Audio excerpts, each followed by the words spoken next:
Wow!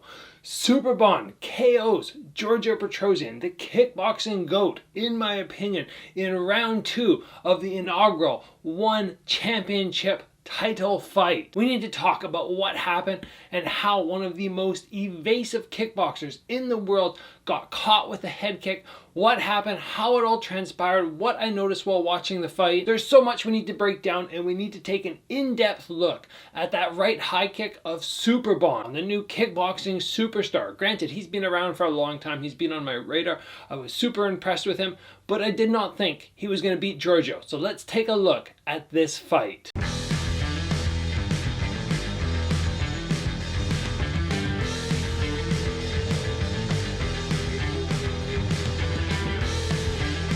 If you guys caught my episode the other day, I did a predictions. I'd made my picks for who was going to win at one First Strike event. Now, I had Petrosyan for the win over Superbon. I did not see Superbon landing a KO shot. That's something that I would have never expected. Just Giorgio's defense is so on point. And the one time that he's being KO'd, it was against Andy Risti, and Andy Risti was coming with some hard shots, but very unorthodox. Superbon is the exact opposite of that. He's a very orthodox fighter.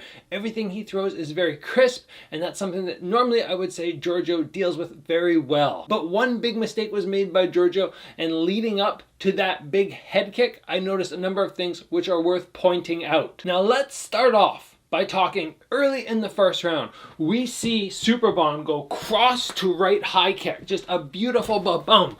And I've tried to utilize this technique before because it's been very successful for me in sparring. I still have to land it in a fight and put somebody down, but it is an amazing technique. Now let's talk about why it's so amazing and why Superbon almost finished the fight in 40 seconds. Petrosyan just got his arm up in time. I love this technique because from this position, when we throw the cross, especially if it's a power cross, what is somebody going to do to block it? Well, when the cross comes, I'm either going to parry or I'm going to shell up the middle.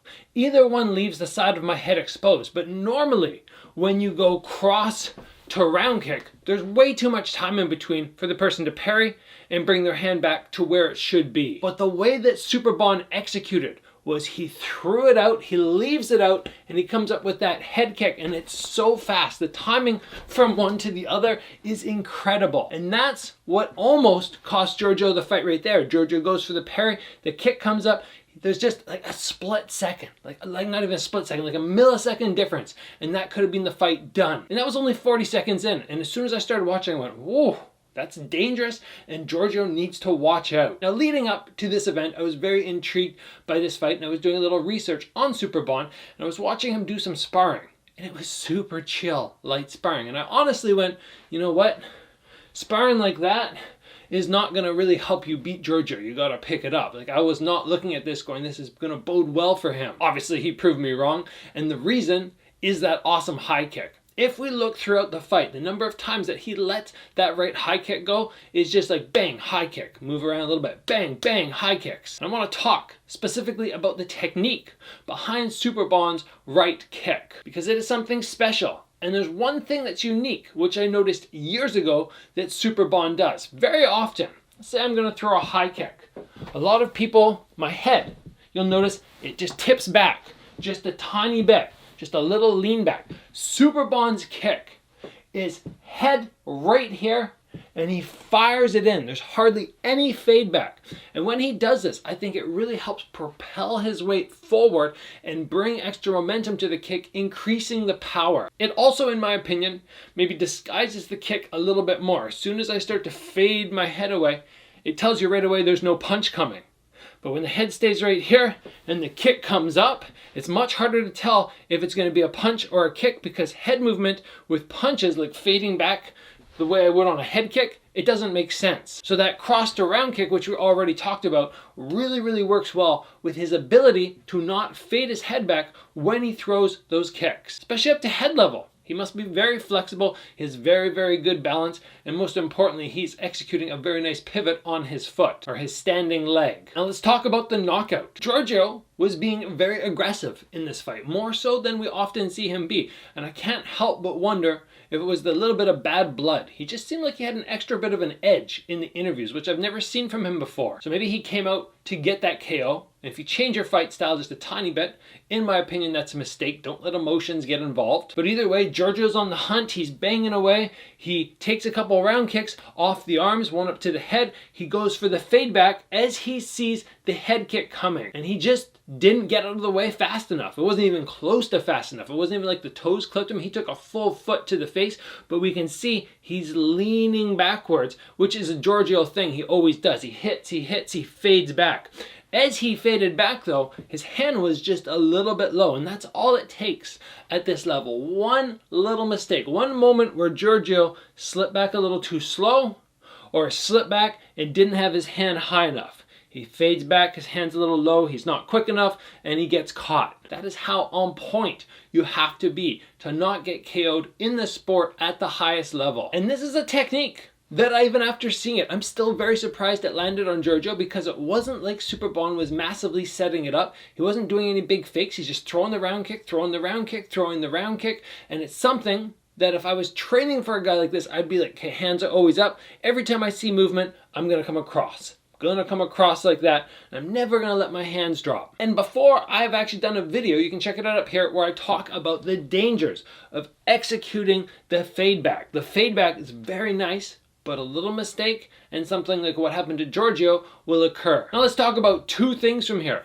Number one, where does Superbon go? What's gonna happen with the rest of his career? And number two, do I still see Giorgio as the GOAT of kickboxing? Well, first of all, I haven't even actually watched the quarterfinal fights yet of this whole event. The winner of that will go on to fight Superbon. So I don't actually know at this point who's getting closer to facing him, but I do know Superbon has beat a couple guys already, and Sidichai, those guys have a very tight back and forward battle going. That fight could go either way, and we could certainly see Superbon be the new star at 154 pounds, be that champion for quite a long time. Although, as I already said, this is a very high level, and one mistake, one bad night, one bad training camp can lead to you losing. So it's not like Superbon's just locked in there. That's why it was so amazing that Giorgio was around for so long as the number one guy, because again, it's so hard to stay on top in this fight sport. There's no picking and choosing who you get to fight. You just fight the best, and that's all there is to it. Not quite like boxing, where you kind of pick who you want to fight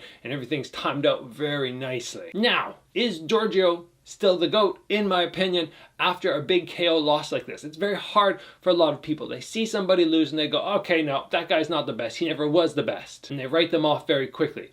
But in my opinion, when we look at Giorgio's overall record and the fact that he's had two legit losses, unfortunately, both by KO now, this in my mind still leaves him as the GOAT. Who would be in the conversation aside from Giorgio, especially if he decides to rebound back, get a couple more wins, and then call it quits in his career? In my opinion, that would be best. And of course, after a fight like this with a new star like Superbon, I'd love to see Giorgio come back and have one fight and then go for the rematch. A rematch between these two guys at this point would possibly be the biggest fight in kickboxing. Maybe not in the history of kickboxing, but the biggest fight kickboxing can have right now. Giorgio versus Superbon, number two. It's not going to happen in the next 6 months. It'll probably take more like a year. But to have that before Giorgio decides to retire would be huge for the sport. And guys, that's pretty much all I have to tell you today. That right high kick of Superbon is on point.